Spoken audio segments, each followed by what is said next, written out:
Okay, so on the topic of Chabad, one of the major corruptions with Trump is Bayrock, and there's a film done by a Dutch company called Zembla called The Dubious Friends of Trump. I suggest everybody checks that out.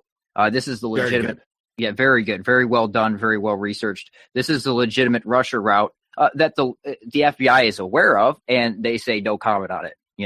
About Felix Sater. Director, are you aware of Felix Sater, a former Soviet official and advisor to the Trump Organization? I'm not going to comment on it. And Director, outside of Mr. Sater's relationship with the Trump Organization, are you aware that the FBI knew of Mr. Sater because of a $40 million stock fraud case that was prosecuted by the federal government? Same answer. So Bayrock was a real estate group that Trump used to get Trump Soho off the ground, because we got to remember Trump went bankrupt multiple times, so it becomes hard to get cash flow at that point. So you got to kind of find backers in shady places. So the owners of Bayrock, this real estate group, Tafik Arif, provides the seed money in 2001, and he runs hotels. That's where his wealth comes from. And so he's involved with all these shell companies. So they're moving money through these shell companies. That's how these guys operate. Arif is also involved in human trafficking, and that's a whole nother thread. But anyway, Trump and Arif partner up for Bayrock, and another owner is Felix Sater. Now, Felix Sater became an FBI informant and a military intelligence informant. So he was giving legitimate information for the military on Stinger missiles in Afghanistan. Now, he became an FBI/military informant after he got caught conducting a $40 million stock fraud operation. But the FBI said, "Oh, it's okay, become an informant, and we'll let you go back on your criminal activities." So, and it's almost like these guys set him up with Trump. There's a possibility that intelligence said, "Hey, we got a great business partner for you, Donald. His name's Felix Sater." And I'm sure Kyle could go on forever about Sater. But anyway, Felix's dad, Mikhail Sater, and Sater's not their original last name. It was much more Jewish than that. These guys are all Chabad Jewish Mafia guys that I'm talking about here. Felix Sater. Man of the year. He was man of the year at, was it Crown Heights, Chabad in New York? Yeah, something like that. But anyway, Felix Sater's father was known by the FBI to be a syndicate crime boss for Simon Mogilovich.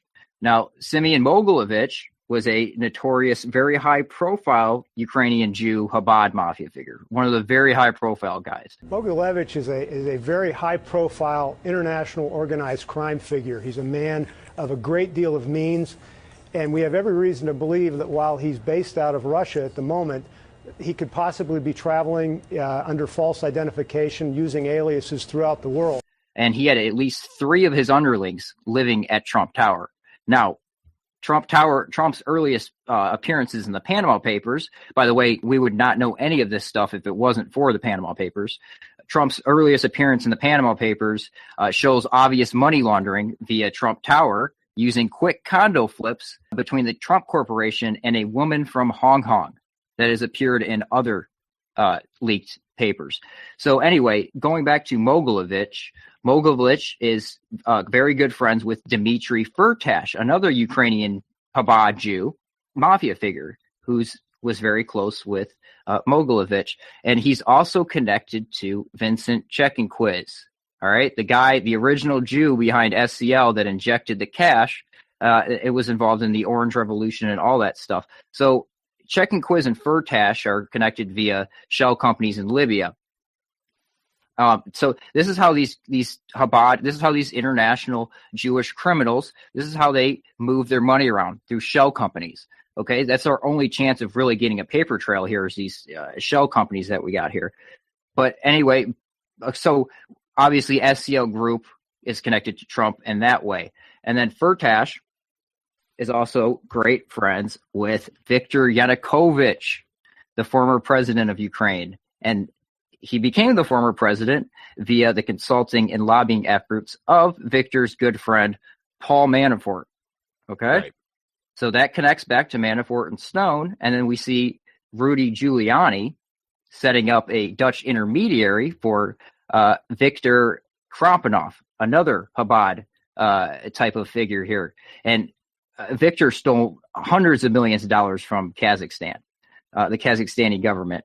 And he was laundering part of that money via Trump Soho from Bayrock and Trump. He was buying apartments there. So he was laundering it that way. So again, Trump, Sater, and Arif owning Soho there. So anyway, so you see this big circle here with Rudy Giuliani, Manafort, Trump. These guys it all connects back. So, and I would love it if someone who supports Trump can pick up on this information and see that, well, there's some criminal activities going on here. Please go ahead and connect leftists to it, because they connect right in there. The only reason I'm not focusing on them is because they're an obvious deception. If someone wants to take this and look into this stuff and connect leftists to the network too, that would be great.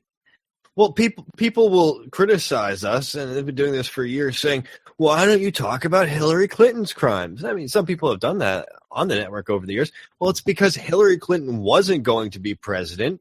She wasn't taking away any of the pro-white activism, the anti-Jewish activism, and she wasn't, and now she's not president. So that's why I'm not focusing on her. Because by focusing on her and her crimes, you're legitimizing Trump. Well, at least we don't have that wicked, wicked devil.